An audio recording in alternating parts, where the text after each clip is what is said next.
At no point in your rambling, incoherent response were you even close to anything that could be considered a rational thought. I'm doing everything I can. Now stop calling me Shirley. The center has to be at least 3 times bigger than this. All right, it's Sincerely Unqualified. If you're new with us, welcome. If not, thank you, welcome back. If you could please like, rate, subscribe, do all that good stuff. It'd help us out a bunch. Tell your friends if you like it. That would also help us out. We are going to be touching on all the American Pie movies today, but focusing on both of our favorites, the first one. Oh, yeah. The first one by far, I think is, well, not, I wouldn't say by far. I think that each has its own, special flavor under the umbrella, of course, of American Pie, because there's some pretty evident factors that are throughout every single movie. Yeah, but this movie alone is kind of what a lot of people draw on or make fun of for that these good-looking high schoolers, even though they try to make it like more of a outcast type deal, like they try to have the outcasts in the friend group and then the jocks and everything, which I actually think they do well, but it's definitely very casted, like cast meaning like a group. Yeah, I think that, each group is kind of like, or each person in the group has their own identity. They represent a cast of, exactly. It's just like, here's one, the girlfriend guy. Here's one who's the jock with the sensitive side. Here's the classic douche, Stifler. And then, I think Stifler has become its own adjective from this movie alone. Yeah. I think it's so like... you just see people and you're like, yeah, that Stifler. It just reminds you of that person. Yeah, people draw on him as like inspiration for their own personality, which is something that you probably shouldn't do. Like, it's as simple as that. I think even Sean William Scott would be like, hey, let's not do that. Probably. He'd probably be the first one to say, yeah. He's like, I'm the guy, and I don't even think that's a good idea for you. Let's tone it down a little bit, or you're going to end up drinking some egg whites. That. Yeah. So our first segment before we start talking American Pie, we're actually going to rank the movies. We got 4 of them. We're not going to talk Band Camp or Naked Mile or anything like that. Obviously, there were 8, I think, but 4. Would we call it canon? Like the actual canon and the storyline? Is that what I think we can call it canon. I guess, look, if we can call like Star Wars and Lord of the Rings and all that shit canon, then this is its own universe. We can call it canon. Definitionally, it works. American Pie canon. You heard it here first. American Pie canon is a thing, and we're sticking to it. And we're deciding it, I guess. We are, on this podcast. Yeah, because I bet no one's thought of that before. I don't think anybody else in the entire world is diving into American Pie canon. Well, actually, what else? The other thing we're going to do, and this is something that's, I think, even... it needs to be talked about. In that ranking, we're going to be ranking the soundtracks. We're going to be ranking the music in each of these movies, because it kind of has that Tony Hawk Pro Skater appeal that the soundtracks can live separately from the movie. I definitely think one stands out above the others. We're going to rank all 4 of them because I think the first one kind of walked, and then the next soundtrack to run. That's kind of part of these movies. I do like that because it's so cool when you have a franchise like this. It's basically like Fast and Furious, where you have a franchise that you can just pump shit out on. Yeah. It's almost like having a TV show like The Simpsons or, Family Guy, where you can send shit out and people are going to watch it now. Like, you establish yourself with the first 1 or 2, and then you send it out. It might not be the greatest success, in terms of American Pie, but people are still going to check it out with that name association, you know? And that's what Hollywood's getting a lot of criticism for nowadays, is that everything is a sequel or a reboot. And that's true, but it's because exactly what you're saying. Like, this stuff's going to make money, so people are going to make it. And that's the simple fact of the matter. If you don't like it, don't watch it. Okay, don't watch it. Yeah. What I will say, with Tara Reid's announcement, apparently there is a script for a 5th American Pie. Canonized American Pie. There is a script for a 5th one. Obviously, they just did a reboot with it seemed like female leaning. I think we've talked about it on the podcast before. But no, this is going to be canon. This is going to be a fifth movie. And what I would say is I actually rewatched American Pie and American Pie Reunion, the most recent one, 2012. I liked it. We'll talk about that in the rankings, by the way. 2012. But let it die. Let's kill it. Let's not make a fifth one, please. I know you're going to make a fifth one, but let's not. I'm surprised that with her bustling schedule of Sharknado 76, Tara Reid has time to dedicate to a fifth American Pie. No Tara Reid bashing here, man. I like Tara Reid. I do too. I just think it's funny that there's 5 American Pies now, canon American Pies. Well, that's the thing too, is like I would almost be like, okay, if you have an original script and you want to throw the American Pie name on it, sure, go do that. But we don't need an extension of the story. Like, you had a 22-year reunion or whatever it was, 23. Like, I was like, actually keep okay it with at that. it. But yeah, like it resolved well. Let's keep it at that. We're talking a lot about these movies, so why don't we jump into the rankings? Yeah. And also, after we talk American Pie, we're going to do a little second draft, fifth laugh, because, obviously we're going to go fifth. Honestly, no, I will say one thing before we get into the ranking of these. Sure. Yeah. It may be really fucking interesting to go through like all of the actors' lives and have like American Pies pop up throughout their entire lives. Like at different points of their lives, we have like American Pie 10 and they're all 67 years old. Like, just because most of them are known for this franchise. Yes. So having the continuation of like, okay, where are they now? Like, where are they at that point in their lives? And they're like, they look really like that? old. Yeah. I know. I just think it would be really cool to like, and funny to follow their lives. Like, we'll just keep fucking pumping. It's not even like it's not even a real script at some points. It's just kind of like checking in with them just to see how they look, see what they would like to do. It's just sourced between them. They're like, I don't know, I feel like saying this. Literally just like instead of like the first one, the webcam footage, it's just you do similar things, but you just put it in their real homes in like their living room, and that's the American Pie 12. I'm so shocked that no one thought of that idea during quarantine when everyone was doing the table reads and everything. They were like, just set something up in your house. Like, let's make American Pie 5 that way. I think that would be more interesting than a script that they could come up with, honestly. Yeah, I think that would be really cool. Before we jump in, we just want to let you know that Sincerely Unqualified is sponsored by Manscaped, the global leader in men's below-the-waist grooming. Manscaped offers precision-engineered tools for your family jewels and is available now in the USA, Canada, the UK, Australia, New Zealand, and the EU. We have an exclusive offer for our audience. Just use the code UNQUALIFIED to get 25% off and free shipping at manscaped.com. Join the movement that over 2 million other men who trust Manscaped. Yeah. Honestly, we joke a lot on this podcast. This a little more serious, but it really is worth noting.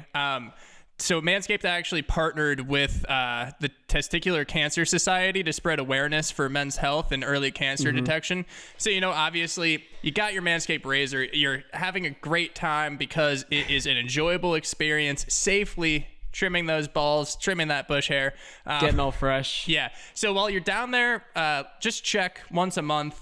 It could literally save your life. Did you know, like, one guy every hour, every day is diagnosed with testicular cancer, which is a crazy statistic. Statistic. That's insane. This is a reminder to all of you men out there. Check it. Yep. Please. No, honestly, it's a reminder to me too. I should definitely start checking, and I'm going to make sure you guys all start checking. And obviously, we really thank Manscaped for partnering with the Testicular Cancer Society to get that awareness out there.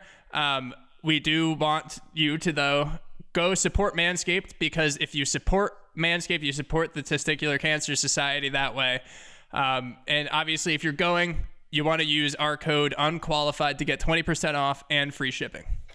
You know, you can make it look aesthetically pleasing with Manscaped on the outside. Yeah. You want to make sure everything on the inside is going right. And we just want to thank Manscaped and the Testicular Cancer Society for raising awareness for the most common form of cancer in men ages 15 to 35 and giving support for our fighters, survivors, and families who are all impacted by testicular cancer. With the We Save Balls initiative. Yep. So we're so happy we get to be a part of that and raise any awareness that we can for this. So get 20% off and free shipping with code unqualified at manscaped.com. That's 20% off with free shipping with code unqualified at manscaped.com.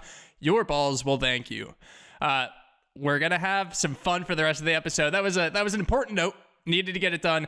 But let's go into these rankings, though. Yeah, let's do it. So I'm going to give the 4 movies and their descriptions, and then we'll rank them. So we have American Pie, made in 1999. The movie we're talking about today, it's a simple description, is 4 teenage boys enter a pact to lose their virginity by prom night.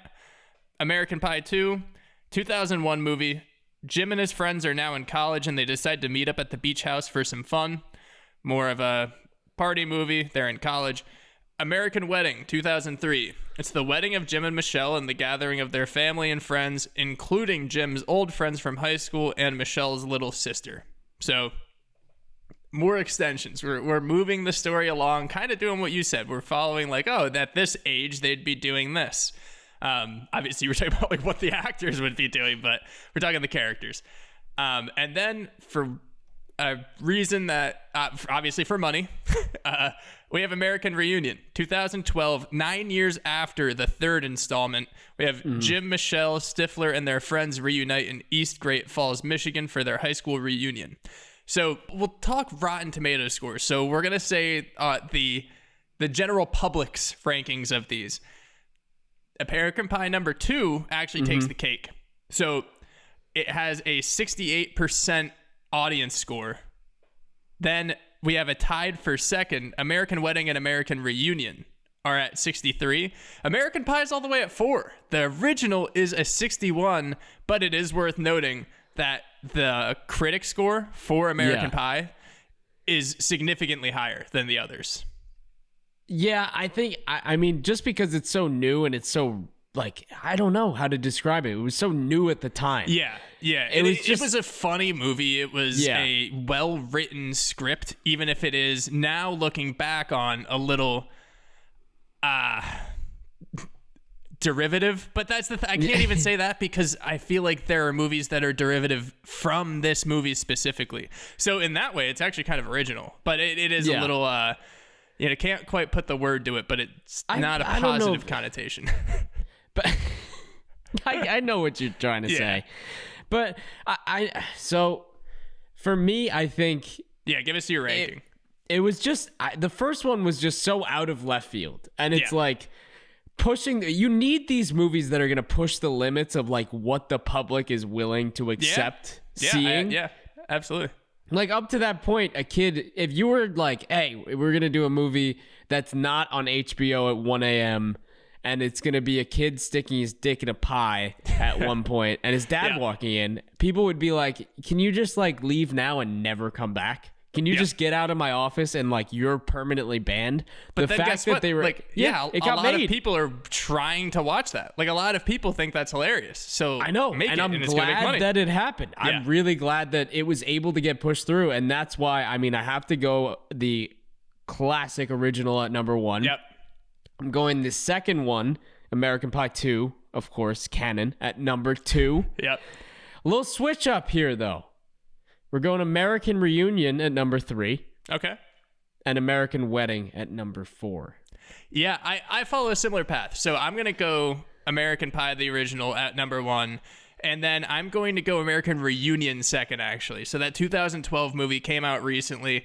Obviously, let's get, like, I already said it, money grab, but I did enjoy it. And then I'm going to go American Pie 2 at 3. American Wedding, both of us, is last. However, I will say I'm just a fan of these movies. I really do enjoy these movies.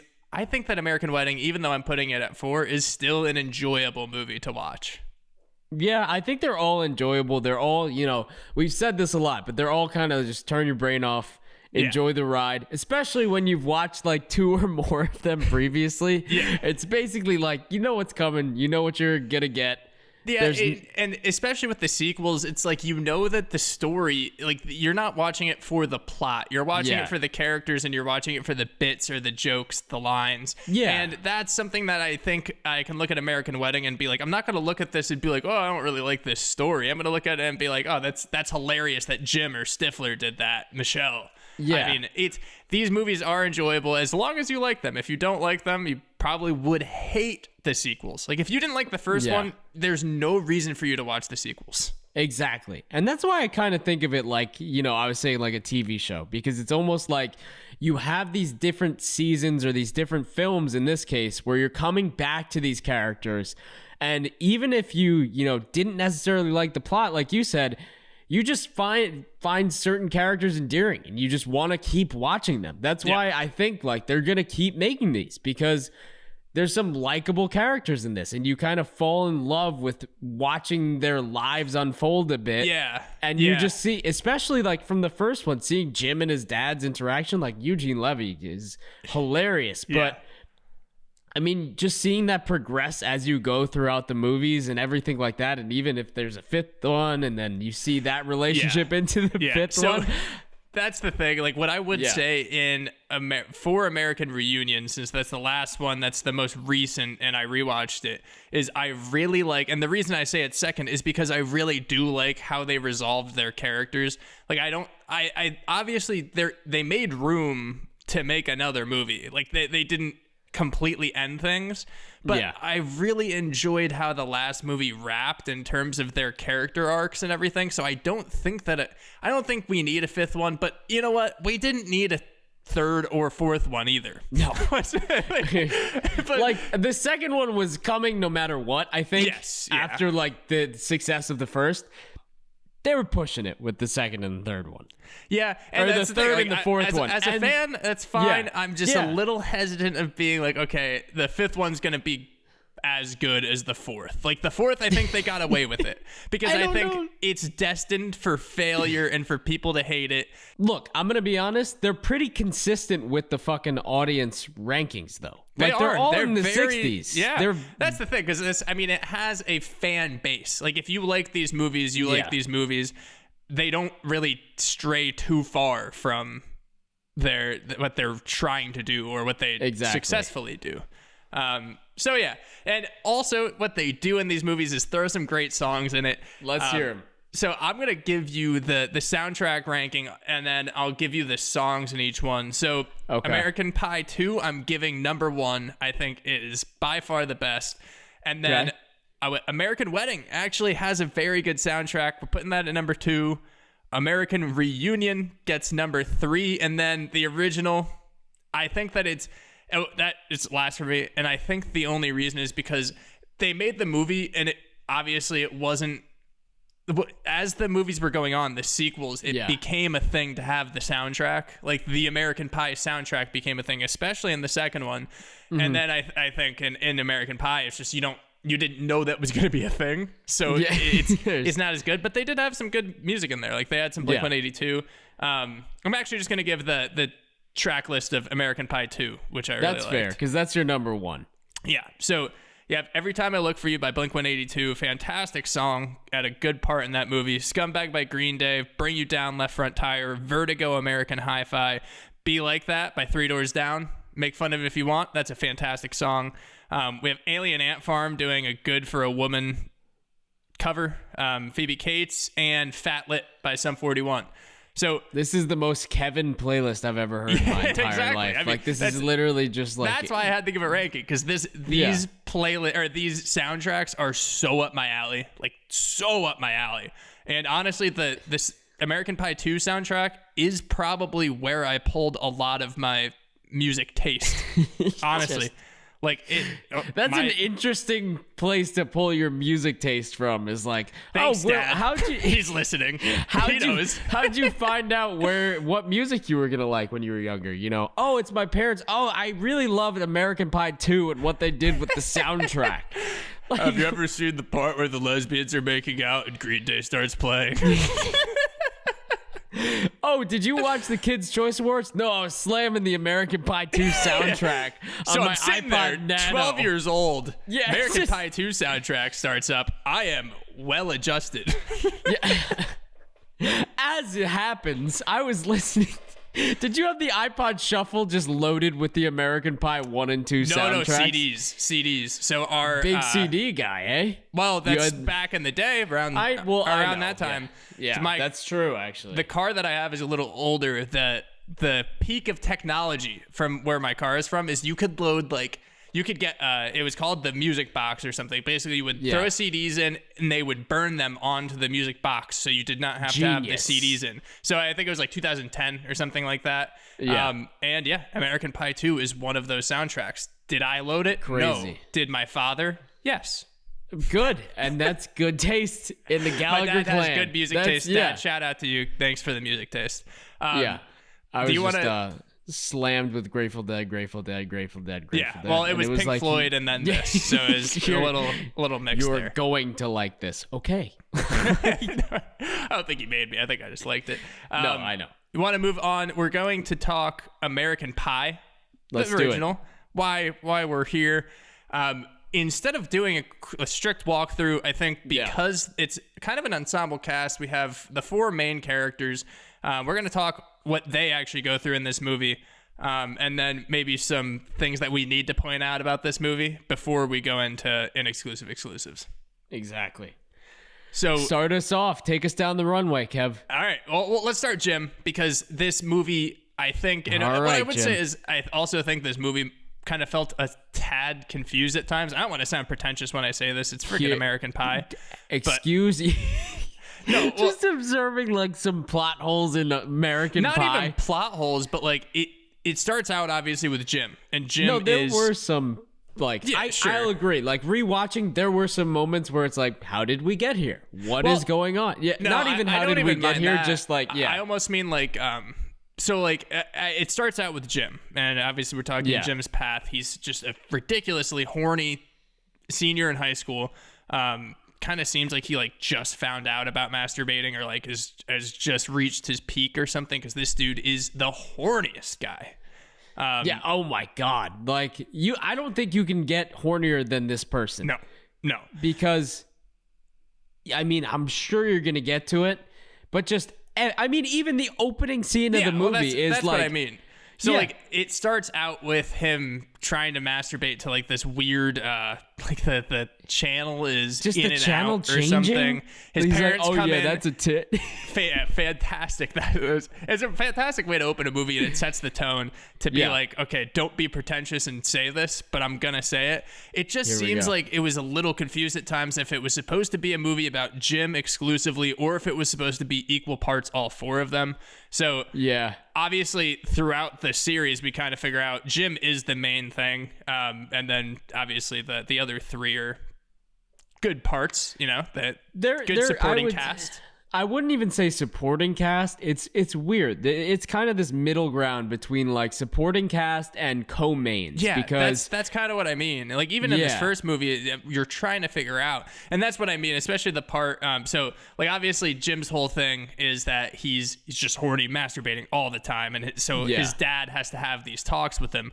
And you would assume that he has had these talks with him in the past before he's a senior in high school, but guess not. oh no, because it gives us such great content throughout. It's just like little drop-ins. Whenever Eugene Levy, or Levy, however you pronounce it, walks in Levy. with Levy, whenever he walks in, he's talking to him, it's about to be gold. Like it's absolute gold throughout the movie. But He then steals the show. Like Yes. for his minimal role throughout every single movie, I think, he steals the show no matter how long, how short, whatever he says. Yeah. Incredible. incredible, yeah.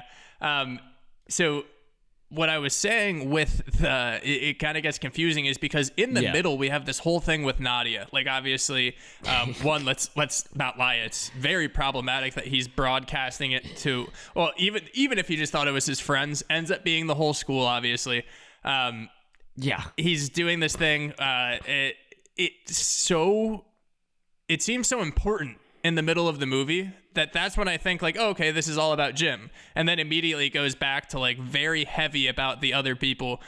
Regardless, still love the movie. It's just like a little thing I would point out. And then obviously the day after this whole Nadia thing goes down is when he meets Michelle. And that's kind of his before prom, because at the end of all these characters' paths, they all end up at prom. Spoiler alert, they all get laid. No way. What? Can you believe it? Actually, Seriously? I'm kind of surprised it was all of them. Like, I kind of wish one of them just didn't. I know. Well, like, okay. Yeah, that would that's suck, true. But But I think, honestly, if it was a one-off movie, like, not saying that it was gonna be or they expected it, Yeah. but I feel like there was this expectation it was gonna be a one-off movie. you probably would have a lot more to do with the second one if they didn't all get laid. Exactly. Probably would have Like been the half same and thing. half. Yeah. Yeah. Even the Shermanator got laid, though. So, they had to close it out. Yeah. They closed it. You want to do Oz next? Oh, yeah. I'll 'cause you're a jump big into lacrosse Oz. guy. Yeah. Okay. Let's clear the air right now. Yeah. The lacrosse scenes in this movie were laughable in themselves. I don't know if anybody When he played who was lacrosse, by the way. No, I'm not claiming to have been good at all. Because No, I'm just saying that, like, No, I because I know. feel like if you didn't play lacrosse, you'll just be like, oh, Yeah. okay, whatever. But to play lacrosse, it's a little different to talk about this. I just want to say, even like that's 99. Like the jerseys, the helmets, and everything are just so funny to look at, and just this Yeah. the way they were playing in itself is just laughable. If you've seen any kind of lacrosse game nowadays, you know that it's very different. Aside from that, Oz was a really interesting kind of character because you kind of never really got a gauge on him in the first movie, whether he was that total douche or, he was genuinely like a good guy. And we get to that towards the end. It starts off with him being like this because he's trying to figure himself out. So it starts off kind of him thinking being this super misogynistic, like, just suck me beautiful, like to this college girl. Like, I think like the second line in the whole movie is like, I think he says, and I think like his character is so clearly supposed to be a sports guy that turns into someone who actually cares. So like one of the very first lines in the movie is him saying like, well, I bet there's an all women's channel that just sells pantyhose or something like that. Yeah. Just What over the hell top, was like, that okay. line? Yeah. Well, It was a horrible line. They're just like, how do we make it's almost like you sent the character, you got the character description from one of those text generators, and it was like, Oh yeah, you recently said that. It was like super misogynistic.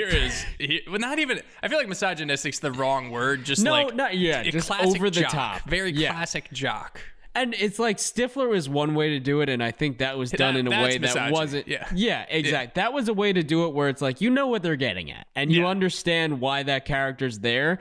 Yeah. But this one, it was either him trying to figure himself out and trying to be this over the top kind of guy, and I think that was the case, which is almost why it comes off so unbelievable. Yeah. Is because he wasn't actually that way. He was just like trying to figure it out and saying these crazy things to just be like, yeah, that's I guess what a guy who's super, a manly man would say. Yeah.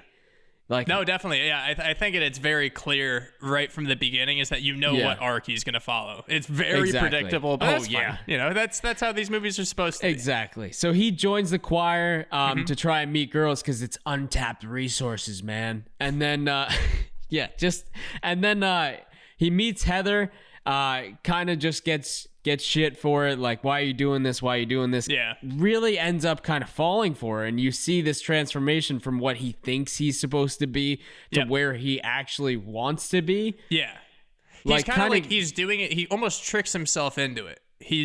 At first he's like, oh, this is an easy way to get chicks. Then he's like, Exactly. oh wait, I don't just need to be stereotypical jock. You know what it's like? It's like with the Mark Wahlberg character in The Other Guys, where he's like, yeah, but the guy down the street was a ballet dancer, so we learned it ironically to make fun of him. It's just an incredible ballet dancer. Yeah, That Oz ends up being a very, very mediocre choir singer. Yeah. Okay. Let me just say, I like Even though he gets the lead? Okay, I like that it was mediocre because it's high school and like you can't. It's not high If school. he was music. like a crazy good singer, like if Chris Klein ended up being this ridiculously good singer, it would have been weird. But isn't it funny that it was like you're watching this performance and you're just like, it's not like that bad, but it's also No, they're yeah, both it's really serviceable. they're both really flat, and it's kind of just A unenjoyable. little awkward, yeah. Yeah, I guess that was true to form for them being in high school, and it's like, yeah, not everybody's a fucking superstar. Yeah, it's Like, kind of nice. Yeah, this is a high school regionals contest. It's not Glee, okay? Where like there's no choir here. It's just Shout out Jane normal. Lynch. But basically, you know, the whole thing with him is that he gets shit from his friends for kind of falling for this chick and He's hanging ends out up with her a lot. yeah, and then they're like, oh, you need to make this choice between lacrosse and choir, and he ends up choosing the choir. He's leaving at halftime of this really close game, man. Most important day of your lives. Oh yeah, I understand. I remember thinking that yeah. like the playoff games in high school were like make or break. It was literally like the coach is saying, I think the coach's speech is like, basically, you're going to want to remember this. Like, this is an important moment in your lives. You know. and it convinces him to go do that. Yeah, which is go it's to funny. Yeah, he's supposed to. His coach is trying to get them to try really hard, and he's just like, "Oh, I think I'm going to go sing in the choir," which is He's like, like actually, that. I'm gonna try something else. yeah. But he gets half and half. Well, he gets half and then the full song, but Exactly. So he proves to Heather he's really into her and really into like doing what he wants to do. Ends up, I mean, you know how that ends at prom. But theirs is under the starlights. Yeah. It's kind of romantic, man. That's a little nice. brings a tear to my eye every time. Oh yeah, it's so funny that like the rest of them are just like inside regular, and then they're having this ridiculously romantic night, just like under Edison lights outside at a lake house. I want to say that lake house is fucking absurd. It's awesome, and that would be an awesome post prom spot. Also, what I do want to say is that something I realized is that the next morning they're waking up and everything. Him and Heather are just naked in the chair. I mean, they have a blanket over them, but put some clothes on if people want to walk outside. You sounded a lot like John Mulaney right there, and that's not even just to gas you up, but you said on the chair, and it sounded like I was over there on the bench, and I was just over there on the bench. Do I have that old time like him and Conan doing the old timey comedian thing? Put some clothes on. I've been wearing a suit since 3rd grade. That's when we went to ball games with my pa. Yeah, we wear suits to ball games. And I got there and no one was wearing a suit. Shout out John Mulaney. Hope you're well. Hope he's doing good. Let's jump into seriously. You take Kevin because I figured it makes sense, right? that namesake. Yeah. So Kevin's a big girlfriend guy too. Huge girlfriend. You're a big girlfriend guy too. A big fiance guy. Yeah, I guess you could say I am too. You are a big girlfriend guy. So congrats to both of us. Shout out both of us. Yeah, we're sick girlfriend guys. Whoa. Commitment. We love loving our women. He tries to have sex with his girlfriend like right away, off the jump. Yeah. These guys are obviously all trying to have sex the whole movie, but his right away, he's in this relationship. He hasn't taken that step, but he really wants to. He's a high school senior in a relationship. That's probably pretty common. He's at this party. It's I think of their homecoming party or something at Stifler's house. That's the first scene. That's a lot of fun, that scene. But he's walking down. He's like, dude, I gotta get laid. His girlfriend hears it. So Tara Reid is like, what? You're an idiot. Why would you say that loud? You're at a party. Yeah, I'm out. Well, I guess I understand that because like you're being loud, you have a couple drinks totally in get you, it, yeah. Everything's loud. You don't expect somebody around the. Has that ever? I thought that's you were happened. saying If you, Tara being her being mad. no, I was saying like it happens. I also don't say that like when Don't she's say there. that, like at a exactly. When I know what you're, you're like, saying though. That is something walking- that most high schoolers in that situation would say. Yeah, absolutely. But It's not good though. Not a good. Have look. the wherewithal to know like don't say it when you're walking into the main room of a party. Yeah. No matter that's how loud probably it is. on him. Yeah. Don't So, say it. Yeah. She gets upset with him, and for a lot of the movie, actually, she's not too happy with him. He's trying to get back with her. He calls up his. Let's talk about this right now. Actually, he calls up what I would call a David Krumholtz type. I mean, like,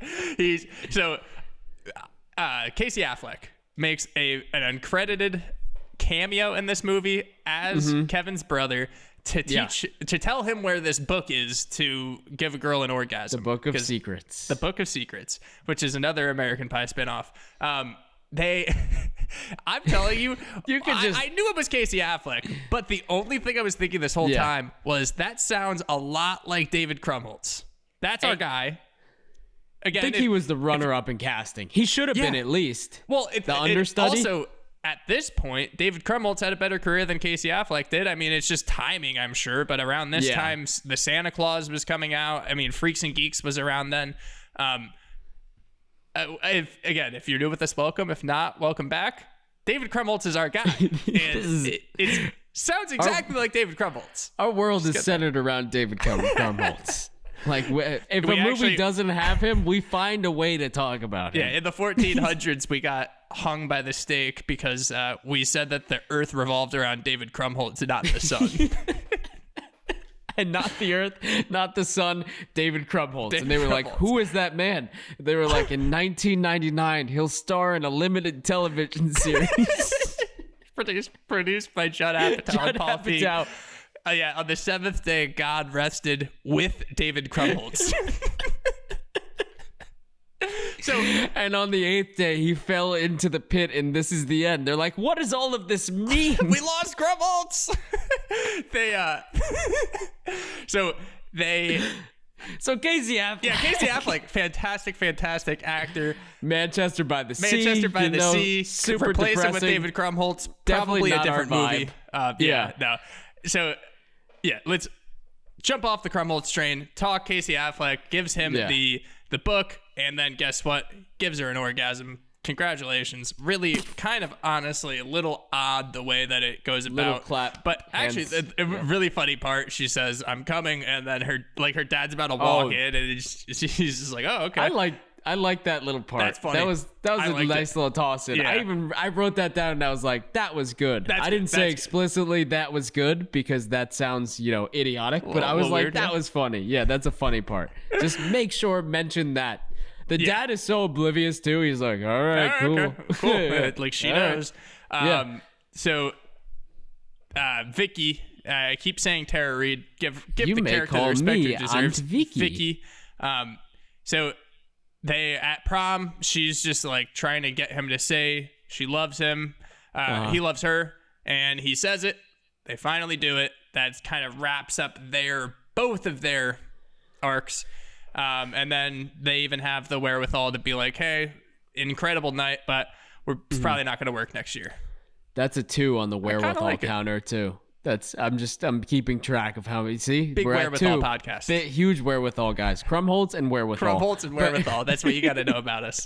We have the wherewithal to mention David Krumholtz in every podcast episode. It's not even in the damn movie. It's Casey Affleck, who is one of the better actors of our generation.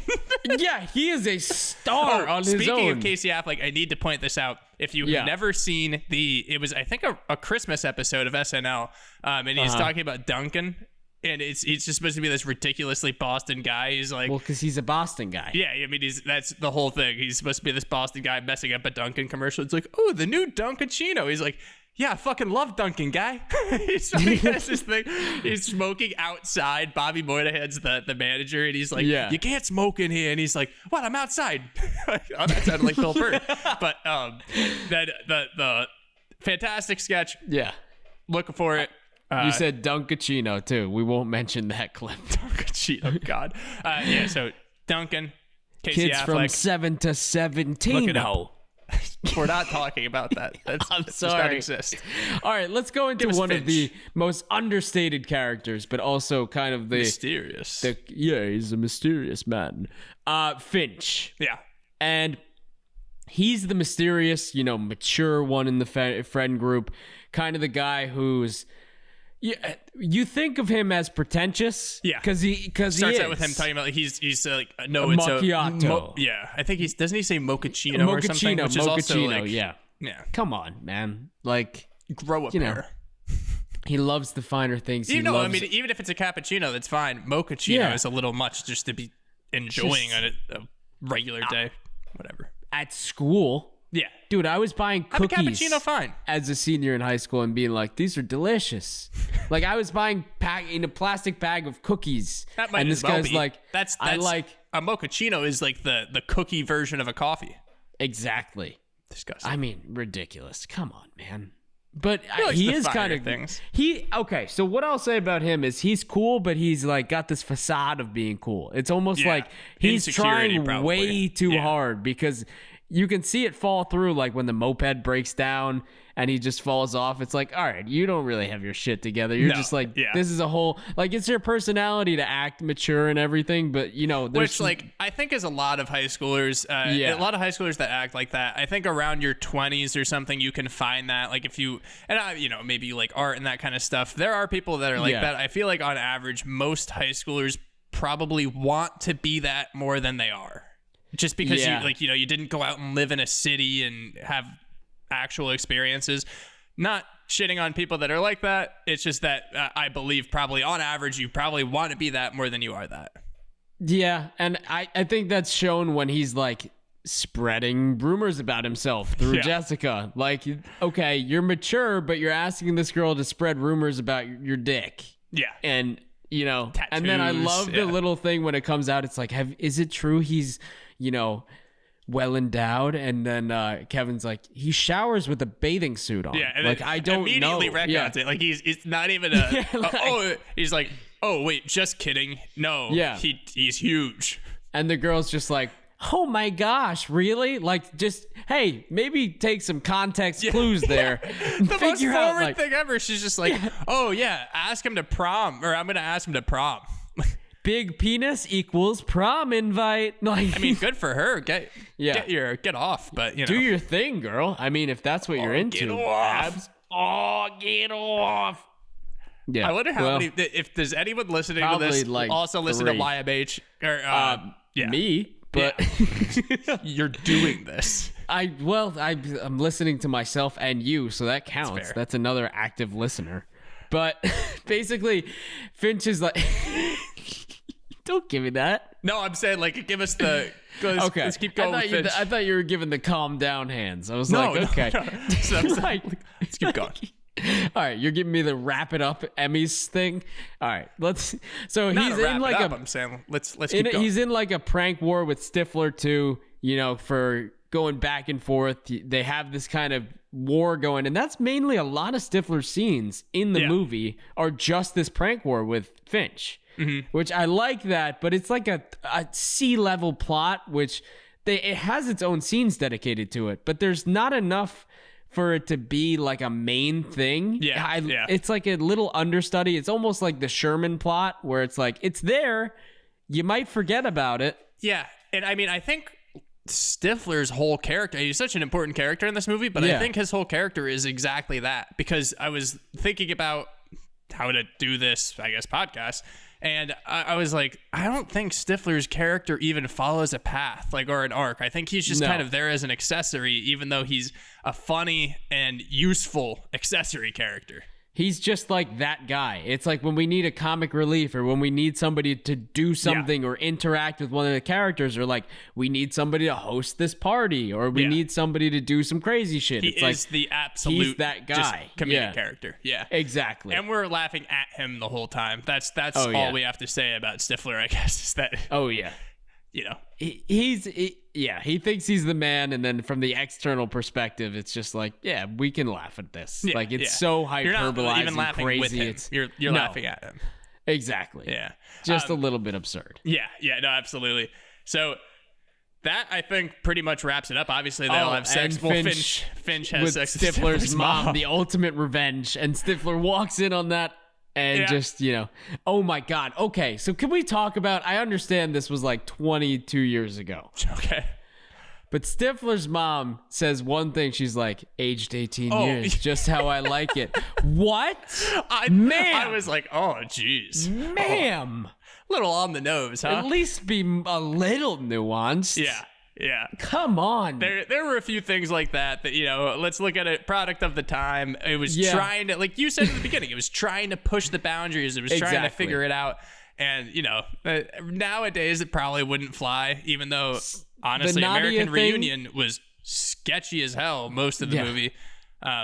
The Nadia thing, everyone's going to jail. Every single person in that school is going to jail. 'Cause Yes. isn't she a minor? Is she a minor? No, Or is she she wasn't. 18? I guess think she was they- 18. I think they explained I think- it somewhere in the movie that she I wasn't. think the but- assumption is that all of the seniors are 18. So that, Yeah. makes sense. Also, Everything's... she was Nadia herself, which is why it didn't feel weird. I think we've even talked She was about this like- in the podcast. yeah. Oh, I think it was like when we were talking about Linda Cardellini in Freaks and Geeks. We were like, Yeah. she's cute, but we're allowed to say that because she's older. we know she's older, Nadia yeah. was literally, I think, 26 when she was filming this, as And it were makes some of the sense. other characters. Because she looks like she's 26. She looks like she's old, like not in a bad way, but No. she literally looks like she could have been 30 filming this as an 18-year-old.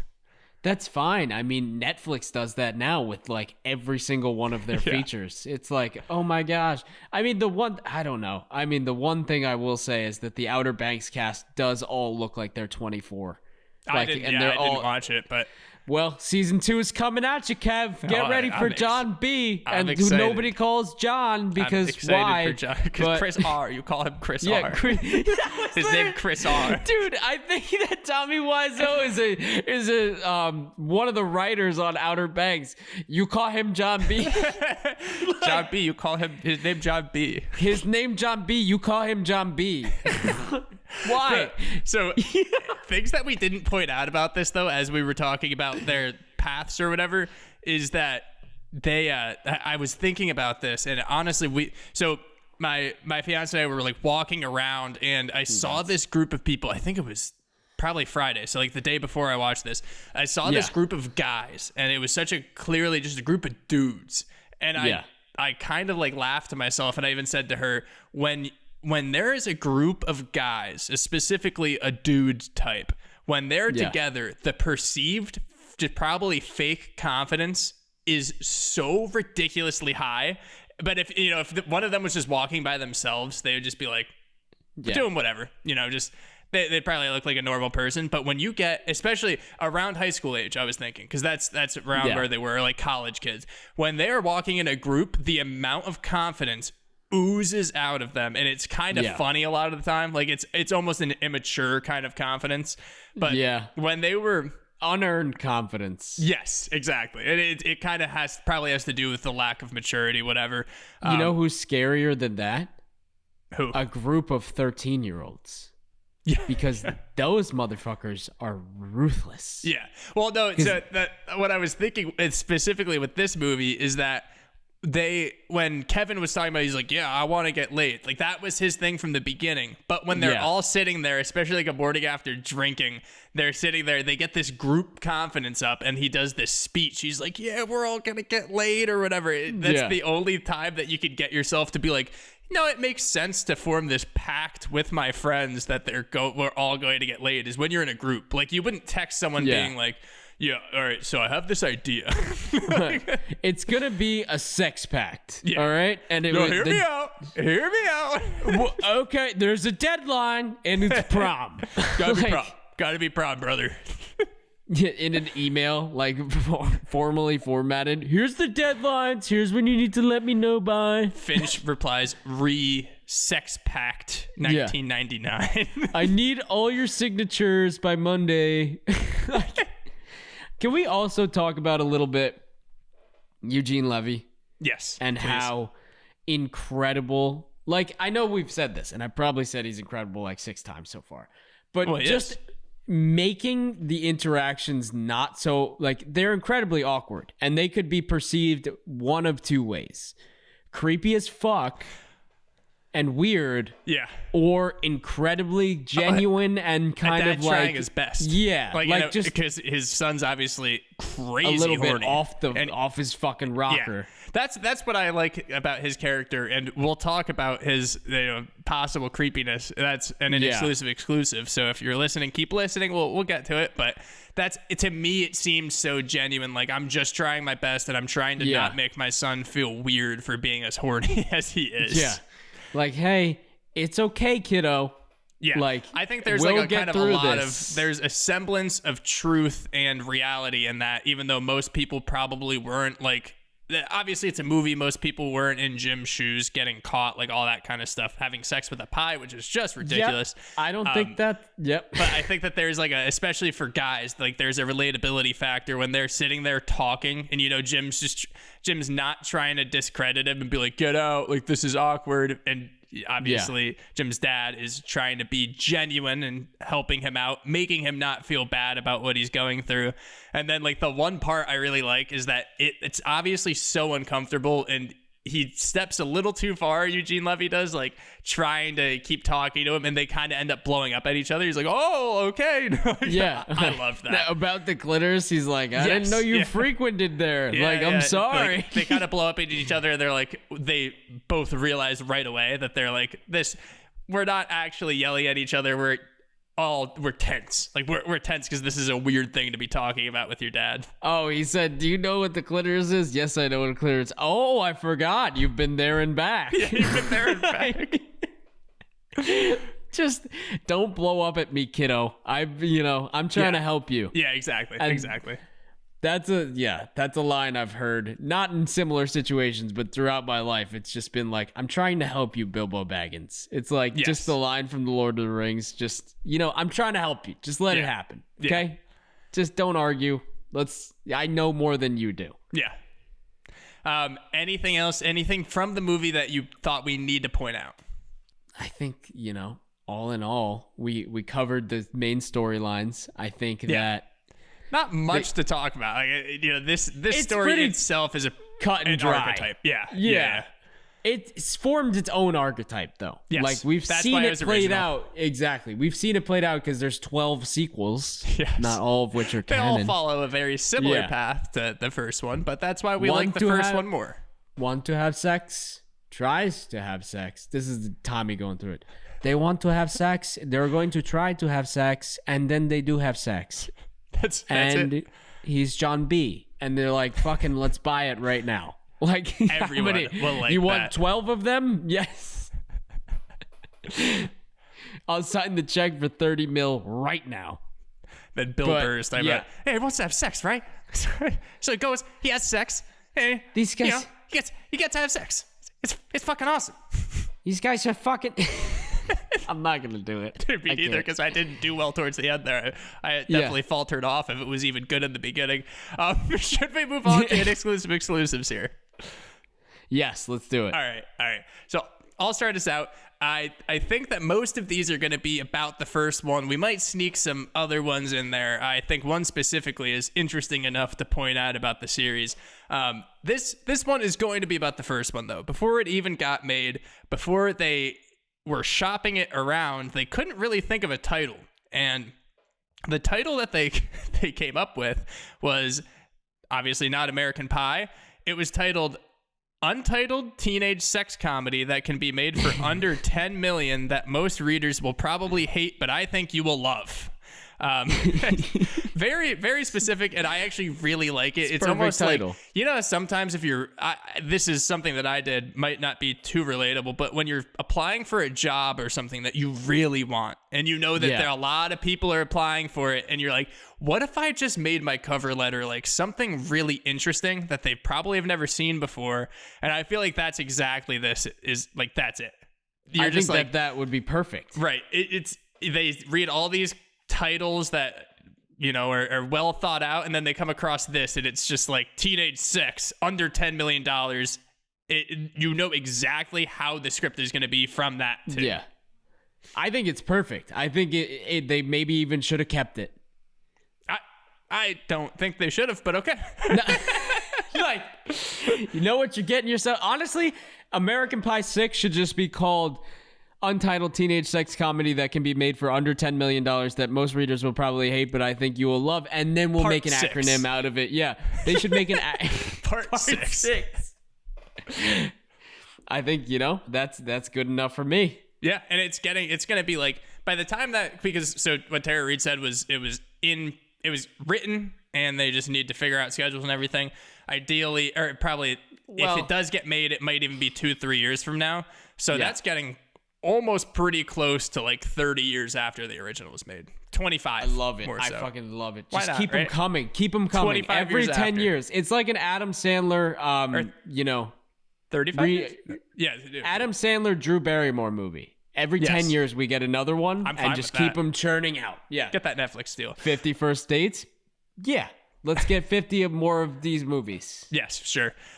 So we were talking Stifler before. Sean William Scott, obviously, we love role models. You heard us talk about it. He was fantastic. Kind of, he has a really interesting thing going on with how he was portrayed after Stifler, how much he actually wanted to do acting-wise. You could look that up. He has a very interesting take on it, but this obviously started him out. This put him into the eyes of America, and he was paid $8,000 for it. So it was his first feature film role. He was 19. He was working at Home Depot when he decided to audition for the movie, and it made him a household name, honestly. Let's say that. Yeah. Well, I'd say it made Stifler a household Right, name. that's what I mean. Yeah, but exactly. also, that's the other weird thing is Stifler is the household name, and a lot of people know him as Stifler. Like, Yeah, not I as feel Sean like William Scott. It's one of those things, but he's been in Yeah. such other great know. movies. role models. Yep. I'll just say it, like, thank you for auditioning when you were 19 working at Home Depot, because you gave us role models too. Yeah, it was also a very underrated movie, Cop Out. Well, I think we talked about it recently with Bruce Willis, Tracy Morgan. Pretty good movie. Yeah. You know, it's got its day. Recommendation. Yeah. Hey, toss it out there. Eugene Levy. I talked about him so much. How he's incredible. Yeah. We almost lost him. He almost just completely dropped out of the Okay, movie. there you go. And it's because of something. No, we almost lost him. Yeah, from the movie. from the movie. Yeah, because his thing with this character, because of the script, because of how the character was supposed to be, like we talked about before, you know, some of the lines could come off really, really, really, Yeah. really creepy. And because of that, and because of like how it could have been portrayed, the only thing he wanted to do and his only condition for joining was that he had to improvise all of his lines. He had to improvise all of them, and if not, he wasn't going to do it, because instead of being creepy, he wanted to be seen as like this corny, quirky Yeah. dad. And I feel like that's how it had to work out, especially even writing the script. Like, you need to write odd dialogue probably from Jim's dad to convey the type of person you want him to be. And for it to be like weird, dark humor, funny when you're reading the script. But I'm glad that it wasn't word for word, because I bet that could have been weird. That's what made it feel so genuine, like we were talking about, like that it was pulled from experience. Exactly. And like another thing keeping this movie genuine is Allison Hannigan. So she was the band camp once, and that's one of probably the most quoted lines is like, this one time at band camp. Yeah. Like A lot of whenever people you have said hear that. Yeah. a million times. It's, you know, one of those early internet, or not even early internet, just like, you know, in the zeitgeist, one time at band camp. If anybody's telling a story like maybe you've heard before, or just like going off about anything like this one, it's just fun to say, honestly. This one time at band camp. So she stayed in character off screen and basically annoyed herself. You know, I would annoy myself if I was like doing that. Yeah. talking like her crazy character off screen. Yeah. And talking with that, you know, how can we do this? Like, kind of everything's a question. And this one time at band camp is like, was it at band camp? Do you know? Were you there? Are you sure? Are you asking yourself this as you're saying it out loud? Are these rhetorical? Like, am I supposed to? Are you talking to yourself? It's like, what are we doing here? Another, we'll just keep throwing recommendations out there. Theo Von says, like, sometimes he starts sentences and he doesn't even know where he's going to go with it. He's like, yeah, I get surprised as I'm speaking. Like, she's like, at band camp? Like, she's not this even one sure. time at band camp? Yeah. So Allison Hannigan also, we were talking about Eugene Levy improving when the big sex scene between her and Jim, she actually improvised the line, what's my name? Say my name, bitch. Like, there was funny. no written dialogue. It was just that they have sex, and she took it and ran with it. And it was so funny because she flipped. We were talking about her being like this band geek speaking in questions, flips the script on it, goes for it right there. And I think that's what made her funny and what kind of kept her around. We learned too that she was like the experienced one. She like had all of this band camp experience. She was just, down and dirty. She was like, I knew you were a sure thing. Yeah, that's also like the funny thing with it was such an important line. Ev obviously said so much at band camp. The thing that we knew about her was that she went to a camp, specifically band camp. And obviously I think like in comedy a lot, the common thing is to say that children's summer camps and everything were like sex filled, things like that. Oh yeah. But you never thought about it. And then you put 2 and 2 together and you're like, oh, okay. I guess that makes sense. Like camp. Yeah. She was, it's a camp, just band camp. And she's in that playing sex with scene, the woods. Yeah. Getting in that woodwind instrument. I think that's what brass. Who cares? Yep. I think it's woodwind because there's a reed. Not on a flute. Who knows? I don't. So wait, she played the flute. Flute. Yeah. Anyway, go for it. So with that sex scene, Jason Biggs' double was actually fired. So he was supposed to have this body double in for him, and they ended up not telling them that he had an 8-inch scar on his stomach. So they're like, we can't use you. So he got fired the day of. They just made him go home, and then Jason Biggs had to actually do the scene. That's so sad. And there was a rumor too that, like, if you are a body double, you have that's having sex. You have to tell them that you have a scar on your stomach. Literally, your job is like just to be the body, and then it's like, actually, I have this massive, recognizable I can't scar. Do this job. Yeah. Hey, remember how you hired me for this job? I actually can't really do it well. Like, I'm here. I was just trying to get paid. That's the definition of lying on your resume. Like, yeah, exactly. I also think we talked about that at some point in this podcast, but I forget. What? That this exact fact. I'm like having deja vu, but who knows? Really? Keep it rolling. Yeah. Okay. Sadly, we all know the term was not invented here. MILF. Oh yeah. Was not invented by American Pie. It was invented in 1995, but it rose and skyrocketed through popularity because of this movie, just because of John Cho repeating it constantly. Yeah. I would love to see, how like when new trends start, like right now, I think I saw something with that. Is the housing market a bubble or something? It's very similar Google to MILF. ad, of course. Actually, I think it's synonymous. But they it's have like the Fannie Google Mae search is a MILF.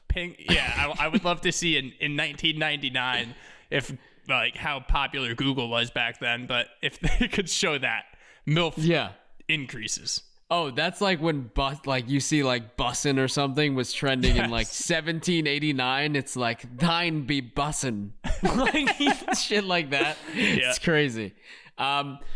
John Cho again. We'll we'll ride the John Cho train because he's awesome. I mean, let alone in this movie, all the other movies he's done. Yeah, I feel like not talked about enough. Harold Kumar. Exactly. Yeah. Well, we'll get to there because it's a very similar franchise to this one because there's like 12 of them. Let us know if you like Harold and Kumar, and then maybe we'll do it. Exactly. He was the oldest high schooler in the movie, and he doesn't look like it. Like he's one of the most believable ones. Yeah, exactly. He was 26 when they were doing it. He was 26 when they were filming. I honestly think maybe like Nadia was 25 or something, but she was around there. I mean, she looks older. He doesn't, and he was 26, which is really cool. Just to be like, all right, you look young. That's people say like you're gonna love it when you're older. Like I've heard that before, and I guess in this case it worked out for him. Yeah, sure. So you mentioned it before, the pale ale. So when Kevin and Vicky are in the room, she performs fellatio on him. I'm going to say that in the creepiest way possible because it cracks me up. Can you say it one more time? Fellatio? She performs fellatio on him. Nice, Kevin. So, obviously, we have Kevin finishes in a cup of beer, and it gets a little hazy. So, little hazy is definitely one. Some extra hops in there. Stifler rolls in and kicks both Kevin and Vicky out, has this girl, and it's this awesome. It's honestly, I love this bit that they have going. Like, she's about to drink it, he grabs it, and you're just waiting for one of them to drink it, and then finally Stifler's the one that drinks it, immediately knows, and then he pukes on her. So that beer itself was just beer and egg whites. So. Thank God. Yeah. I mean, obviously it has to be something, right? Well, so, there was Fear Factor, and we've seen like some. I Got 'em won't go off into there. the details, Yeah. but yeah, that's what got it canceled. Donkey Kong, I think. Yes, it was. Yeah. So we didn't have any of that. We had beer and egg whites. So Sean William Scott just kept going with it. A consummate professional, that man is. Oh yeah. I mean, look, people eat eggs raw for some weird reason. So putting it in some beer, well, that's not cool. I was drinking. I was gonna say I need my protein. No, it was like, yo, I dare you to do this, and everyone else was doing it. I was like, all right, I guess I have to. I guess that's. Well, if we're getting salmonella, we're doing it together, boys. Yeah, brothers. Heck yeah, that should have been in the script too, just like that male mentality, like let's all eat some eggs. Yeah. Yeah, but one other thing that you kind of could tell wasn't real, aside from the the special sauce in the beer. Little filming mix up was that in Jim's room you can see that there's no ceiling at one point. Yeah. It's kind of a little editing error. Yeah, a little error. Yeah. A little post error. Whatever. And even though I'm the one that was thing, pointing out like the inconsistencies in the storytelling, I don't care. Like there's a couple continuity things. So it's like that, and then in American Wedding, Chris Klein, who is Oz, wasn't invited to just play the role again. Like he just straight up wasn't told. Yeah, that was pretty obvious. Yeah. And for no reason. Like he comes back in Reunion and calls it out. He's like, yeah, I missed your wedding. I wasn't going to miss this. Yeah. But what was the reason behind that? Was there a reason behind that? I think it was kind of like a contract dispute. Like they didn't have him back. I think there was kind of some bad blood there. Even though I think Chris Klein himself just said like, yeah, there was no reason, but it just didn't happen. Like he was positive about it. But I think there was something going on there. Literal embodiment of the 22 Jump Street post-credit scene where, Seth Rogen comes in for Jonah Hill and he's like, what contract disagreement? That was so good. That was my favorite one. What contract disagreement? So they obviously, we talked about the Nadia thing, very problematic, but it happened. Yeah. And one of the people that there were groups that were watching this on their computer, and one was a band, and it was actually Blink-182, and there was Blink-182 playing as they were watching Nadia and Jim do their thing. The more interesting thing about this band, which was Blink-182 watching it, that's not even the fact. We got Crystal the Monkey on one of their shoulders, and Crystal the Monkey is a very famous monkey. Like this monkey is a working actor. So okay, this monkey's got better careers than like a lot of people, is what you're saying? Yes. So this was the monkey in Hangover 2. It was Dexter in the Night at the Museum movies, and it was also in... Yeah. That's it was where I know Dexter. him from. Yeah, Capuchin or something. It was also in We Bought a Zoo. We bought the zoo. We bought the zoo. It's actually that's the remake in Romania. We bought the zoo. The Matt Damon. We bought the zoo. A whole lot of others, but that is the main one that Crystal the Monkey is in. This was one of the first roles. Also, by the way, this monkey is older than us. It was born in 94 and is still alive. I thought I was going to have to do an in memoriam for this fact. Still kicking. I will say, aren't lifespans crazy? Of like, we know humans pretty well, but like when you think about it, we don't really know lifespans of other beings and other animals too well, unless you really study it or look it up. Maybe, yeah. But like monkeys, we know dogs. Monkeys, I would say like, they probably live pretty old. But I mean, like this monkey is old. Like, okay, it's 27.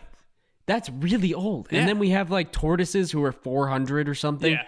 See, but to me, that makes so much more sense. If you would say that a monkey lives to 80, I would have more trouble believing that than if you were like, tortoises live to 500. Like, I'd just be like, oh, okay. Like, that's so ridiculous to me. That age is so ridiculous that I'm just, it doesn't really faze me. I'm just like, that's crazy. But I agree with wow. the 80 is more. I'm less likely to believe that a monkey lives to 80 than I am that a tortoise lives to 500. 550 on average. Like that's just so far out there. It's kind of like the whole no one really knows like what a million or a billion is. You don't wrap your mind around it. Just tell me that tortoises live to whatever. I'll be like, okay, they're like dinosaurs. I just looked it up. The average lifespan of a tortoise is 150 years. That's ridiculous. Wild. Yeah. That's wild. We are a wealth of knowledge on this podcast. Not only movie facts, tortoises live to 150. How long do capuchin monkeys live to? I don't know how to spell that. I mean, I don't think I do either. But that's what the kind of monkey it is. Monkey lifespan 15 to 25 years, and it's 27. You just said. This monkey he's breaking boundaries. You know what? They probably because he's in so many Hollywood movies, they probably have it like on this ridiculous diet, keeping it going. Just, I hope it has a good life. Let's hope that Crystal the monkey has a good life. The bowhead whale is the longest living mammal, and it can live up to 200 years old. Yeah, that makes sense, dude. That's crazy. What are the really big sharks in Greenland? Not whale Greenland sharks. sharks. Just Greenland sharks. Yeah. They live so long. They live That's longer like than that, I think. six-gill sharks too. The six-gills that are like at the bottom of the ocean. Those things are sketchy. Crazy. All right, that was animal lifespan talk with Sincerely Unqualified. Okay, let me just, if you're watching to this point and you used to watch The Most Extreme as a kid, that show fucking slaps and they need to remake it. All right. Just my suggestion. You heard it here first. All right, let's move on to second draft, second laugh. Second draft, fifth laugh. Second giraffe. Second draft, fifth laugh, because second giraffe. Obviously, we're going to have a fifth one. So I'm going to give you these ones, and you're just going to tell me out of the three which you would like the most. So my first one is that Jim has sex with Nadia, so it follows the same exact arc. In the middle point, we have Jim, but he actually does it successfully. He has sex with Nadia, but he gets an STD and dies because he didn't wear protection, and his penis falls off, then he dies, and that's what happens if you don't use protection, kids. That sounds like Ronald Reagan wrote the script to that movie. Exactly. And like Nancy Reagan. So it's like Dare, but it's like propaganda for abstinence. Wow. That's actually what this movie is. You get the youngins in the first half of the movie. They're like, oh, this is going to be awesome. And then it's that he dies because he did not wear protection. Wear protection, kids. It's like, we saw boobs, and then boobs will kill you. So we have a propaganda film to wear protection. Yes. Okay. This next one is more of what I believe a true rom-com is. So this would not be an American Pie type rom-com. This one is that Jim actually flies out to Nadia's home country because he wants to be with her. He has this beautiful experience. He learns her mother tongue, and they get married there, and they live happily ever after. Very, very true rom-com. I hope you don't pick that 90 Day one. Fiance. That's literally 90 Day Fiance. Exactly. Like that happened, I think, in an episode where he flew to the Ukraine, and she's like, "I cannot meet now." If he's you're like, watching "What? this, I don't I'm have here." a deck right now. Big Ed. This one's a little darker. You know, I got to throw my dark ones in. So The first one wasn't the dark one? no, that's with just him- propaganda. That's just propaganda. Okay, cool. Yeah, as is needed, I mean, Right. I guess. Use protection. Yes. So this next one's a little darker. So obviously Jim, he's so horny, ridiculously horny. That's kind of like what this movie is about. He has sex with a pie, just ridiculous. So I was thinking, what would make this even darker? And I feel like we can rationalize it being like, oh, he's a high school senior or whatever. Boys will be boys. What if Eugene Levy was the really horny one and he had a crippling sex addiction, and that movie was just about him dealing with it and going through recovery, and Jim and his mother having to help Eugene Levy out? So like Breaking Bad for sex addiction? What? He's like Walter White, but a sex addict. I'm Broken Bad, Jim. Jim, I'm Broken Bad. I've had sex with a pie. Tell your mother it was you. He has to cover for him. Yeah, Jim has to cover for him. Mom, I had sex with this pie. I don't know what to do. That wasn't Kevin and Stifler's beer. God. Yeah. Okay. I think I'm gonna go with the propaganda. Honestly. You're helping spread the cause. It's Yeah. I think. we don't only want sincerely unqualified to hear that you should wear protection when you have sex. Yeah. We need the masses to hear it. I think that. Yeah. I'm gonna stick with that one because the last one is just deeply depressing. The last one's a little dark. Yeah. A little bit. That's like Dallas Buyers Club type shit. Oh yeah. Like, Oh, yeah. Well, I'm not saying that they have to do anything weird. It's just that, Eugene Levy he's struggling. He tries in this movie. He tries to make Jim feel like everything's I normal. don't know where the magazines came from. His wife's like, "Did you buy these for Jim?" He's like, yeah. This cable package is mischarging us. I didn't buy these channels. Did you buy 42 pornographic movies, Jim? Yeah, it was him. Yeah. It was Jim and that. This kid's Now, Jim. Insatiably. Now, Jim. Yeah. He is insatiably horny. If you want some good content, you can always come to me. I think you're doing Sean Connery at this point. I'll take La Tits Now for 500. Very good SNL sketch too. Yeah. Also, Norm Macdonald, fantastic. Yeah. So I think that we should probably And wrap Turd up Ferguson. here. It's funny because it's bigger than a normal hat. Should we wrap up here? Let's do it. We're going down Should some we rabbit even hole. include second draft? I forgot fifth laugh. Yeah. No, they just don't do it. We're not doing it. We're not going to make a fifth movie. There is no reason to make a just movie please after stop. American Reunion. If you're going to do it, just put cameras in your homes like we suggested. Yeah. Like a Ring video doorbell feed. Just call it it'll just- American Pie 5. Okay, I'm cool with that will be the fifth laugh or whatever the name of the segment is. It's gonna be a Ring It's a ad, and working it's just gonna be title. all of them coming home after a regular day of work. Yeah. They're just gonna walk in and just be like, "Hey, how's it going? What's for dinner?" And that's just gonna be the ad. It's gonna be really boring. It's literally just the entranceway, so it's like Yeah, that's- all we yeah. get is them taking off their shoes, and there's no sound, so it's just like they walk in. It's really Force- awkwardly yeah. silent the whole time.